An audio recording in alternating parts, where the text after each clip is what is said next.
Halo, selamat malam. Kembali lagi dengan saya, Hasan Fauzi. Baik, kali ini saya akan membacakan beberapa berita, yaitu salah satunya pandemi COVID-19. Pandemi COVID-19 menyerang seluruh dunia, dimulai dari negara Cina yang awalnya terjangkit COVID-19 hingga akhirnya menyebar ke seluruh dunia, termasuk negara kita di Indonesia. Virus yang menyebar melalui udara dan sentuhan fisik ini sudah banyak memakan korban.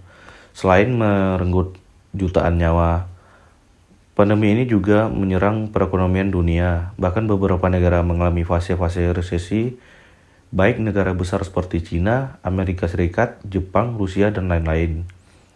Selain menyerang negara besar, perekonomian negara berkembang seperti Malaysia, Filipina, Indonesia, dan lain-lainnya, menurut IMF, data per Januari 2021 mengestimasi pertumbuhan ekonomi global di angka minus 3,5%. Hal ini terjadi karena di beberapa negara masing-masing memberlakukan isolasi mandiri atau lockdown. Perekonomian di Indonesia sebagai juga mengalami penurunan pada awal pertama tahun 2020, yaitu sebesar 2,9%. Hal ini sangat berdampak pada masyarakat di mana pengangguran dan angka kemiskinan semenjak pandemi menyerang Indonesia bertambah sangat banyak. Salah satunya yaitu PHK yang dilakukan oleh banyak perusahaan di Indonesia. Indonesia sendiri yang merupakan negara dengan destinasi wisatawan jelas kewalahan untuk mengembalikan perekonomian melalui sektor pariwisata. Salah satunya daerah pariwisata di Indonesia, yaitu daerah istimewa Yogyakarta, dikenal sebagai salah satu kota terpopuler untuk dikunjungin wisatawan berlibur. Pasalnya seperti semboyan yang dimilikinya, yaitu Jogja Istimewa Provinsi Yogyakarta memiliki banyak tujuan lokasi wisata yang sangat istimewa dengan beragam keunikan yang bermacam-macam. Provinsi Yogyakarta memiliki kekayaan sumber daya alam yang melimpah seperti keindahan alam, daerah perbukitan yang asri, berbagai macam pantai mulai dari pasir hitam hingga pasir putih yang sama-sama menyimpan pesonanya sendiri. Kota Yogyakarta juga memiliki ragam kuliner yang enak biasa dicoba saat berkunjung ke kota Yogyakarta. Contohnya seperti gudeg, sate kelatak, oseng mercon, tiwul, dan lainnya. Selain destinasi wisata yang sangat banyak dan indah serta makanan yang beraneka macam, Yogyakarta juga memiliki masyarakat yang tak kalah istimewa seperti sopan santun, halus, ramah, baik, murah senyum kepada orang lain sekalipun tidak dikenal. Selain dikenal sebagai kota wisata, Yogyakarta juga dikenal sebagai kota pelajar karena banyak pelajar sedang menuntut ilmu serta banyaknya mahasiswa rantau yang merantau ke kota Jogja. Saat ini Malioboro telah menjadi salah satu tujuan destinasi wisata bagi pengunjung dengan menyimpan banyak sejarah dan kenangan yang ada. Jalan Malioboro dikenal sebagai jalan paling populer di Yogyakarta dan merupakan pusat jantung kota Yogyakarta, yang dimana terdapat beberapa tempat seperti gedung DPRD Jogja dan gedung kantor Gubernur Yogyakarta. Tempat-tempat peninggalan kolonial Belanda juga masih aktif hingga saat ini, bahkan bangunannya masih dijaga keasliannya seperti dahulu kala.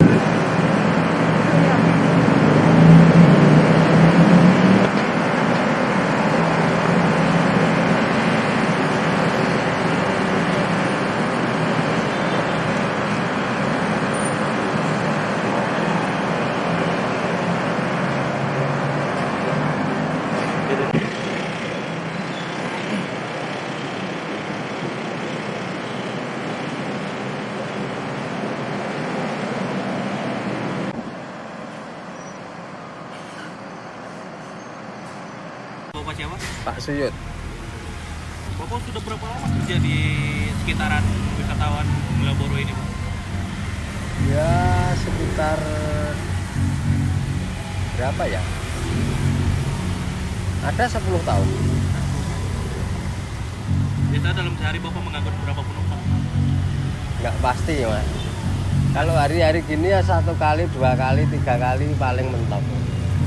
Itu kayak kemarin kan dari 2020 itu kan kayak COVID lagi naik gitu. Itu pendapat Bapak sebelum COVID sama setelah COVID ini itu gimana? Yo jauh tuh mas. 50%-nya aja nggak ada ini. Nah, ibarat hasil itu 50% sama sebelum COVID aja belum. Tapi ya Pak, paling bagus itu Pak, posisi kaki lima masih ada di depan toko ini Pak. Semua masih bagus, berjalan bagus. Pedagang kaki lima bagus, tukang becak bagus, pokoknya semua bagus. Itu bagaimana? Kan sekarang kemarin tuh ada kayak kenaikan BBM. Ya, dampak sudah sebesar apa dampaknya? Kalau becak nggak seberapa dampaknya, sedikit dampak. Itu Bapak kerja biasanya mulai dari jam berapa? Nggak pasti, Nggak pasti. nggak pasti kalau becak itu. Soalnya siangnya kerja ya mas. Jadi kalau becak cuma ya dari rumah habis maghrib, sebelum isya itu baru berangkat dari rumah. Ya di rumah pokoknya kerjaan selesai, kalau nggak capek ya berangkat, kalau enggak ya enggak. Itu pendapat Bapak gimana itu tentang kayak pedagang kaki lima yang di Jalan Malioboro ini dialokasikan, dipindahin tempat yang baru gitu gimana? Ya tetap posisinya sekarang ya tetap mengeluh kan. Soalnya untuk penghasilan kaki lima kan ya tetap jauh dari dulu, dan tetap masih bagus di posisi di kaki lima. Kalau di kaki lima kan pengunjung semua dari sana arah kemana-mana ada. Kalau sini kan pengunjung harus menuju sana, dan itu pun lapaknya kan lain kan di sini. Sini kan terbuka bebas, sana kan terlalu sempit loh, cuma 75 cm lah per lapak itu. Itu tentang fasilitas yang terbaru nih sekarang nih Pak, kayak kursi gitu. Itu bagaimana Pak? Dalam kayak pengaruhnya dari penumpang Bapak itu kayak habis dari pedagang kaki lima itu dipindahin tadi, lebih kayak masih banyak ya kayak seperti biasa atau yang lebih berkurang gitu? Yo berkurang jauh ya Mas. Berkurang 50% lebih. Kalau dulu ada kaki lima itu ada pengunjung keluar dari kaki lima ini kan banyak penumpang di tempat, semua tempat segala penjuru itu ada penumpang. Kalau sekarang enggak, harus menawarkan dari sana, jalan ke sana. Carinya penumpang itu harus cari. Nah kalau dulu itu duduk gini aja kan sering ada penumpang datang. Kalau sekarang kalau nggak nyari nggak, terus kemungkinan besar nggak narik. Cuma itu nyari aja, kadang-kadang kalau berangkat malam narik sekali 2 kali udah habis waktunya. Mungkin itu aja sih Pak. Terima kasih ya Pak ya. Oh ya.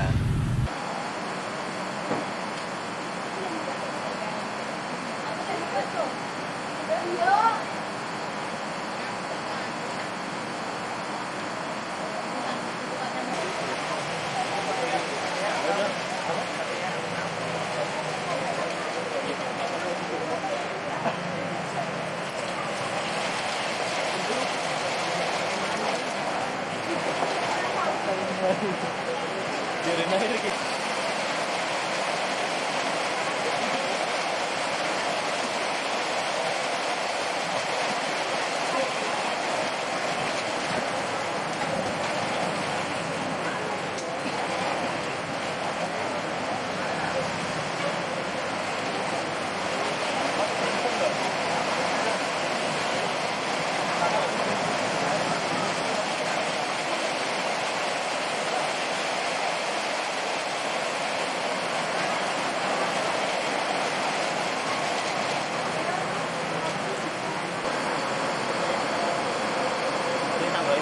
Maaf, dengan ibu siapa ya? Grela, Oh, Grela. Itu sudah berapa lama Bu jual di sini? 5 tahun. Udah 5 tahun. Iya. Itu kemarin kan udah kayak dari 2020 ya. Iya. Itu kan udah mulai kayak COVID udah mulai tinggi gitu. Itu buat kayak dari COVID kan sekarang udah kayak menurun lagi tuh, udah kayak normal lagi. Itu sebelum COVID sama sesudah COVID sekarang itu apa Ibu? Kayak dari segi pelanggan atau wisatawan gitu ke Kalau Malioboro sini? sebelum COVID lumayan rame. Kalau pas COVID itu saya tutup 2 tahun. Tutup 2 tahun? Iya, nggak jualan selama 2 tahun. Selama 2 tahun nggak jualan ya? Iya. Terus ini COVID kan udah mulai turun kan, terus mungkin mulai jualan lagi. Itu udah agak sekarang tuh udah kayak udah mulai normal lagi kayak Belum Mas, belum Oh, normal. belum ya? Iya. Belum normal, masih kurang. Nggak, kurang ya? Tapi banyak juga ya toko yang tutup ya Bu ya? Iya, kebanyakan yang ngontrak-ngontrak ini kan apa? ini Usaha lain. Oh salah ya? Iya. Kalau di sini terus nggak nggak prospek di sini pas gitu. Iya. Berarti Ibu yang termasuk bertahan ya di sini ya? Bu? Hanya sempat 2 tahun tuh sempat ya di rumah aja, nggak kemana-mana, nggak jualan. Oh alah. Iya. Tapi setelah di kayak kembali normal lagi itu Iya, baru ini buka lagi. baru mulai jualan lagi. Oh, keringatannya. Ini bisnya masih panas ini. Ya namanya di sini.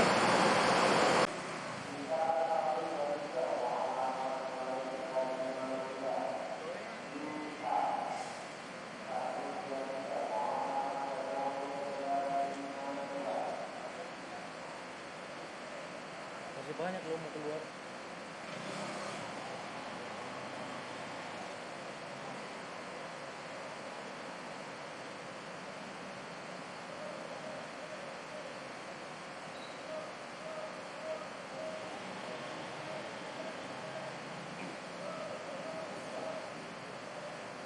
Dengan Bapak siapa ya Pak? Pak Wito. Ini dari COVID kemarin kan itu kayak orang wisatawan kan dilarang banget di Jogja gitu. Iya. Itu perbedaan dari berapa lanjut aja juga. Itu pas sekarang kan udah mulai normal lagi gitu. Iya. Jadi kayak pemasukan kayak wisatawan masuk dari berbedanya dari wisatawan masuk pas COVID sama sebelum COVID sama sesudah COVID sekarang itu gimana Mbak? Ya kalau pas COVID kemarin itu kan hancur-hancuran Mas. Jadi sepi sekali. Ya. Itu ditutup apa dibuka? Hmm? Ditutup apa masih dibuka? Masih dibuka, sini masih ada yang jaga ya. Masih ada yang jaga itu. Cuman sepi sekali. Dari kali.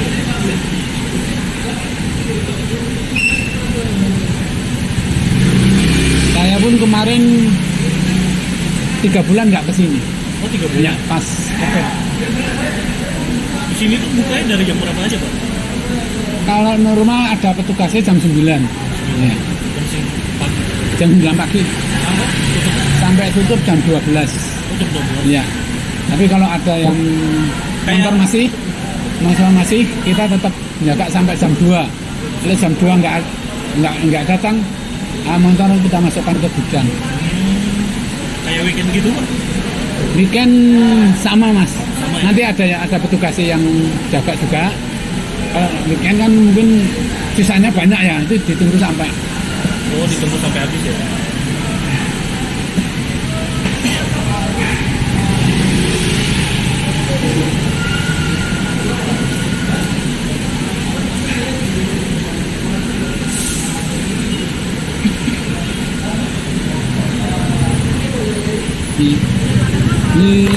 Bapak dari apa kerja di sini udah berapa lama? Saya dari tahun apa ya?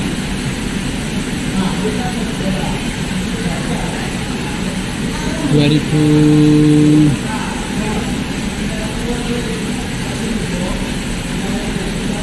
Pindah ke sini tuh 2016. Sebelum covid masuk tuh udah Iya. tahu juga ya Pak? Ya. Pindah ke sini 2016 itu pindah ke sini. Sebelumnya kan di Malioboro. Malioboro yang Ah, ini ya? di sini di Iya, jalan itu. iya. Sebelumnya kan di situ. Terus 2016 pindah ke sini sampai sekarang. Ya. Itu kondisinya juga jauh beda. Dengan Mas Abdul. Mas di sini sebagai wisatawan atau asli sini? Oh, saya sebagai wisatawan Mas. Masnya berasal dari mana ya? Saya asalnya dari Indonesia Timur, yaitu NTT. Tempat masnya setelah dan sebelum dan setelahnya covid melanda Indonesia itu gimana menurut Mas pendapat Masnya tentang apa aja hal yang berubah di Malioboro ini? Oh, jadi yang pertama hal yang merubah setelah COVID ya. Jadi udah beberapa kali saya ke sini dan awal-awal itu belum saatnya COVID ya, belum waktu COVID melanda itu rame padat banget dan wisatawan dalam negeri maupun mancanegara pun pada datangan ke sini karena ya kita tahu sendiri kan Malioboro adalah pusat wisatanya Jogja gitu Mas ya. Jadi yang sekian kalinya saya kesini ya hari ini ya lumayan sepi ya karena mungkin kondisi hujan dengan cuaca yang seperti ini ya rame atau ya seperti ini aja sepi-sepi aja gitu loh. Tapi ya enak sih nikmati aja gitu Mas. Menurut Masnya tentang penertiban PKL di Jalan Malioboro ini kan ya lokasi kan pemindahan ke tempat baru. Itu menurut Mas gimana pendapat Masnya gitu?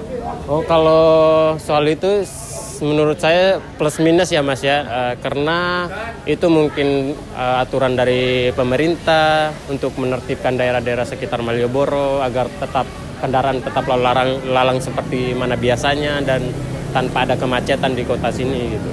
Nah, jadi ya itu jadi kontroversi juga sih menurut saya. Karena kasihan juga pedagang kaki lima kan, karena biasa-biasa pengunjung seperti saya harus ngopinya di pinggir-pinggiran sini. Sekarang kita harus ke tempat sana. Tapi itu ya mungkin tujuan pemerintah untuk memasarkan lebih detail lagi gitu loh, produk-produk lokalnya Jogja gitu. Kayak ya apa ya? Kayak jajan-jajanan khas Jogja, pernak-perniknya Jogja gitu loh. Mungkin seperti itu. Satu lagi, itu bagaimana pendapat Masnya tentang fasilitas sebelum dan setelah ini fasilitas yang sekarang ini? Kalau fasilitasnya sekarang lebih bagus sih dibandingkan dulu-dulu karena sekarang kita lihat sendiri. Sekarang banyaknya kursi, banyaknya bundaran-bundaran untuk kita duduk gitu kan. Dan di sepanjang pinggiran jalan juga udah dibangun ya lumayan banyak lah Mas daripada sebelum-sebelumnya gitu loh. Jadi sekarang juga kita lihat lingkungannya semakin bersih gitu. Mungkin itu aja. Terima kasih ya Mas ya. Oke, siap, sama-sama Mas.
kayak CCTV. Iya. Kamera CCTV. Aduh, gimana lagi lah. Penting siap. Itu mau enggak? Ya, itu Simpang ya. itu Malioboro.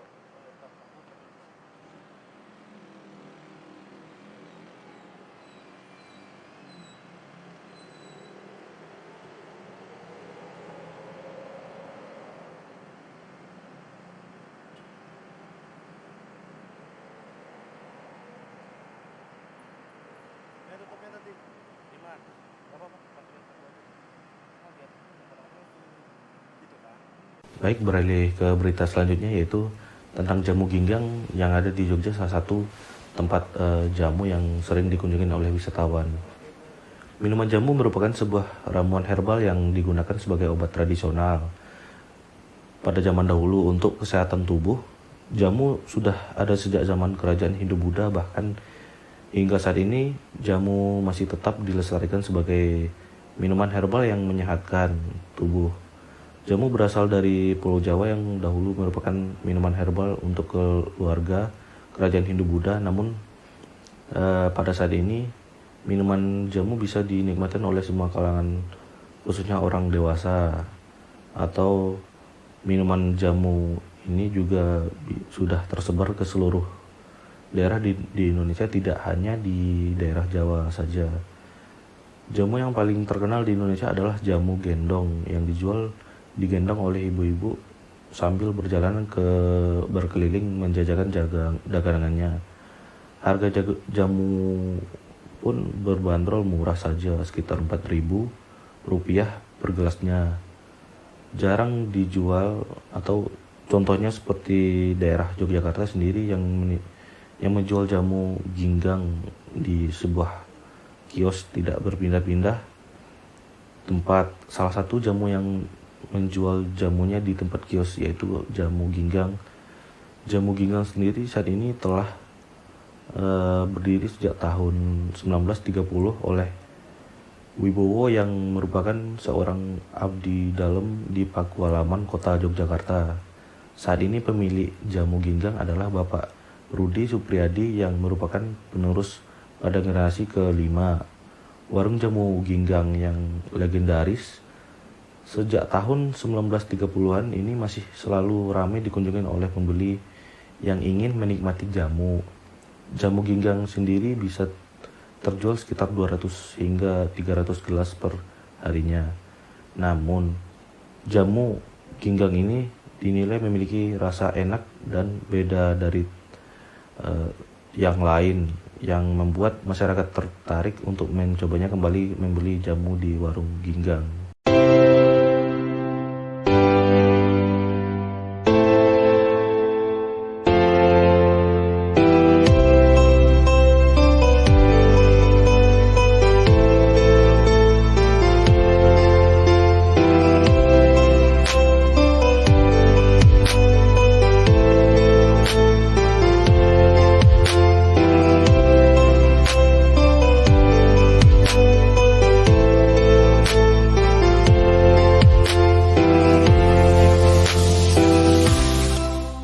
Oh ya, nama saya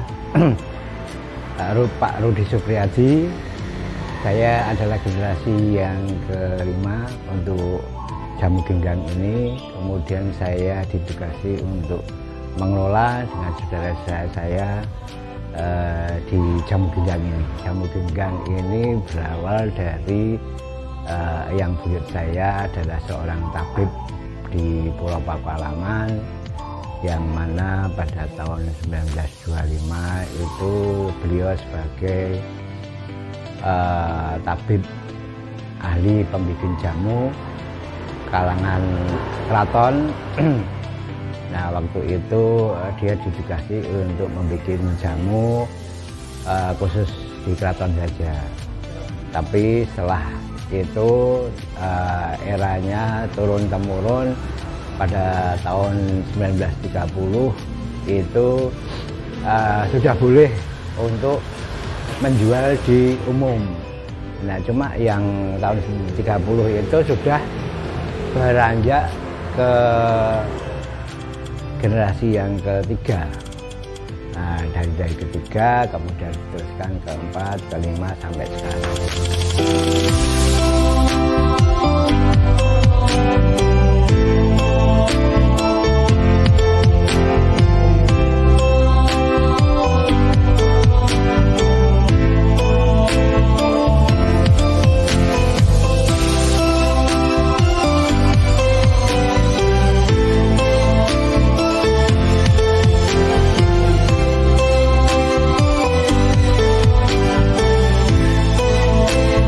Jamu yang sering diminati pelanggan itu terutama beras kencur. Kalau yang pekerja itu jamu komplit atau sehat lelaki untuk bapak-bapak atau pekerja, karena untuk menambah stamina, menghilangkan capek-capek, dan badan menjadi fresh untuk beraktivitas kembali. Kalau untuk remaja putri biasanya kunir asem untuk melancarkan sirkulasi darah menstruasi. Kunir asem juga bermanfaat untuk ibu-ibu yang menyusui. Di samping untuk ibu menyusui juga untuk menambah imunisasi, penambah imun kekebalan dalam tubuh. Memulai produksi membuat jamu mulai dari jam 6 pagi. Kita sudah merebus air. Kemudian untuk produksi yang lainnya seperti mencuci bahan-bahan, kemudian setelah dicuci kita tumbuk, setelah ditumbuk baru kita pipis atau kita rebus.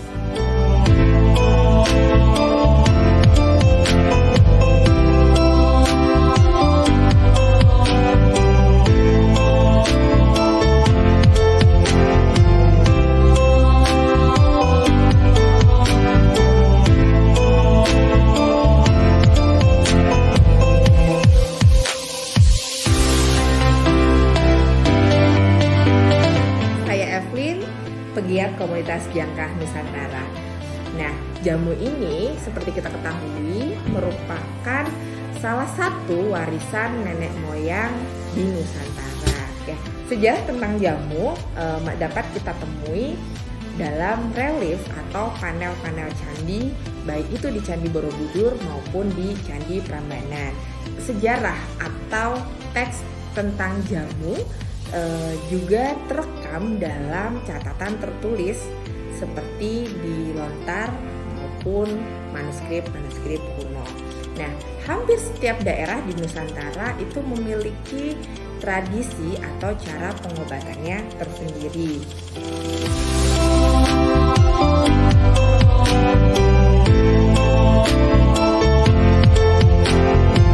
Kalau untuk ini aku pesannya beras kencur sih. Badannya lebih bugar aja sih, dan nggak begitu merhatiin. Kalau aku merhatiinnya lebih ke tubuh kali ya. Jadi kalau dulu aku kalau tiap menstruasi gitu sakit, nah guys minum kunyit itu jadi kayak nggak sesakit yang dulu. Oh ya, sama sekarang tuh jadi lebih jarang keluar aja. Milenial. Kalau menurut aku ini sih lebih kayaknya orangnya itu tidak menemukan jamu yang kurang pas aja gitu loh. Kan kalau di sini emang jamu hardcore jamu gitu kan, kayak gitu. Nah mungkin satu, habis itu yang kedua aku lihat dari teman-temanku, mereka tuh nggak mau minum jamu soalnya mereka waktu kecil tuh minumnya jamunya kopi itu loh. Nah jadinya trauma itu. Kalau menurutku ini sih teman-teman yang pengen coba jamu itu justru bisa coba jamu yang udah di mix tuh. Kan sekarang ada kan banyak kayak kunyit latte gitu sih, tapi udah mulai dari situ sih. Dan aku ngeliat juga mulai banyak kok dikit-dikit.